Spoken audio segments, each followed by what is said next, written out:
It's not good. Weird dry crunch to it.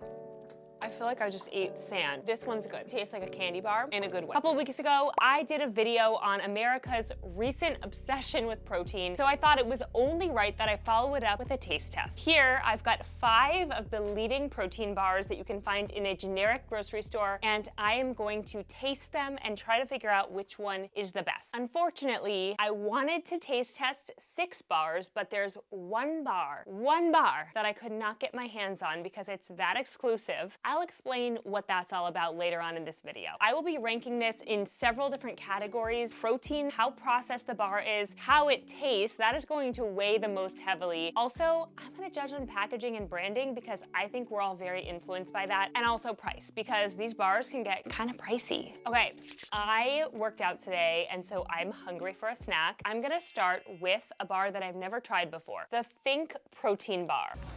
Not only is this guy the least expensive bar on the list at $1.67, it was on sale to be fair, but it's also got 230 calories, 20 grams of protein, 8 grams of fat, and no sugar. But taste is the most important thing. If it's not good, I don't care about all that.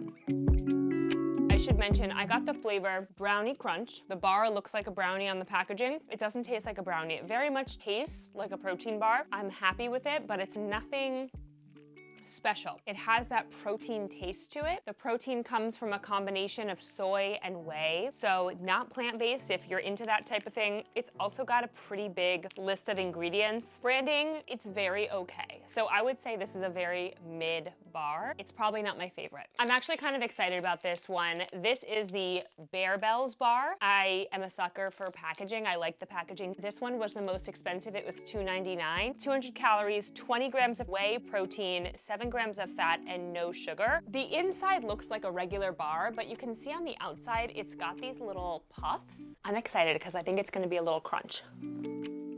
I'm crunching.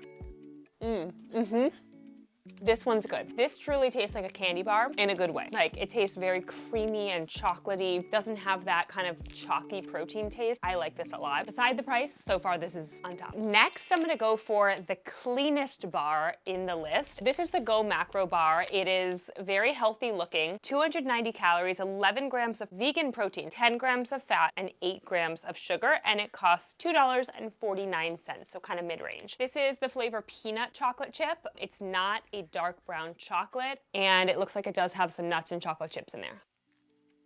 I mostly get peanut butter. I like healthy food, but I just find this okay. Like, if I'm starving, I'll eat this, but I don't taste chocolate. I just kind of taste like peanut-ish, bland, but it's healthy and it's cleaner. I think if I'm gonna go for this, I might rather just have peanut butter with some chocolate chips. Next, we're going for the Builders Bar. This gives me masculine vibes. It's by Clif, 290 calories, so it's a lot. 20 grams of protein, 11 grams of fat, 17 grams of sugar. That's a lot of sugar. Better taste freaking amazing. $2.19. All right, it looks really thick and chalky inside, so let's see how it tastes.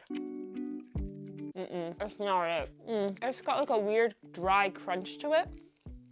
It might be because I picked the peanut butter flavor, but I feel like I just ate sand, like I need to drink water. Why didn't I bring water up here? Okay, I wouldn't get that again. Don't like the packaging, too many calories, got a lot of fat, got good protein, but I think they're targeting like men lifting heavy, but like that tastes like total garbage. Clif, you can do better. I don't like it. I've got one more and it's the Aloha Bar. Maybe it's because I love Hawaii, but this is so fun looking. It's $2.79, so it's a little more expensive, 240 calories, 14 grams of protein, 11 grams of fat, 5 grams of sugar. It's organic, gluten-free, soy-free, dairy-free. The Aloha Bar is plant-based, and then the Go Macro is organic, vegan, and gluten-free.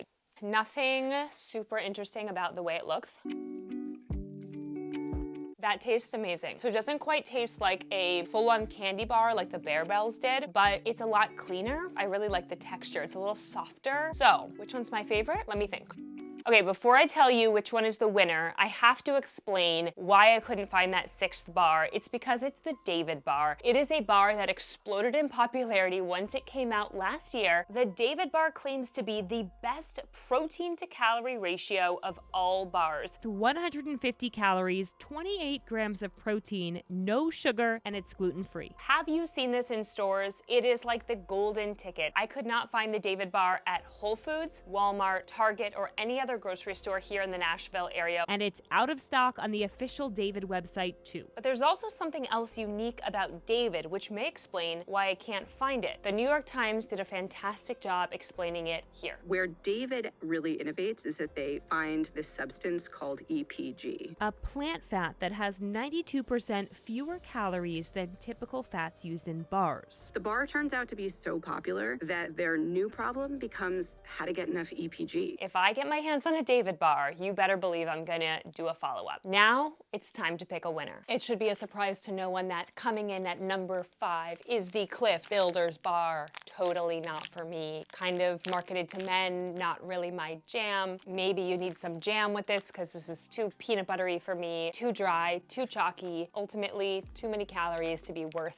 my time. Rounding out the bottom, the Go Macro. While it's cleaner ingredients, it's still not 100% a clean bar. It was just kind of gluey. I didn't really love the flavor at all. It just kind of tasted like a mild peanut butter, so it really didn't knock my socks off. And at 290 calories, I expect more. In the middle of the pack, we've got the Think protein bar. This one was just very okay. It's a good grab-and-go protein bar, but there was nothing really very special about it besides the price, but it was only low price because there was some sort of a sale going on at Kroger. So middle of the pack, mid.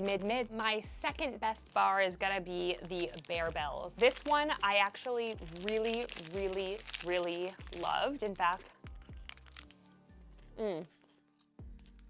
should this have been number 1? When the judge was doing her rankings, she didn't take into account that there's like a caramel layer. You know what? I was gonna say Aloha was number 1 because it's a little bit cleaner and it's organic, but if you're eating a protein bar, if you're gonna have this as like a post-workout snack, go for something fun. It just tastes so damn good. There's my power ranking for protein bars. I know I didn't taste every protein bar in the world, and I did not get my hands on the elusive David bar, but I will one day, so stay tuned for that. In the meantime, if you want to watch my deep dive on America's obsession with protein, I'm gonna link it right here. I will see you in that video, and I'll see you next time. Thanks for joining me.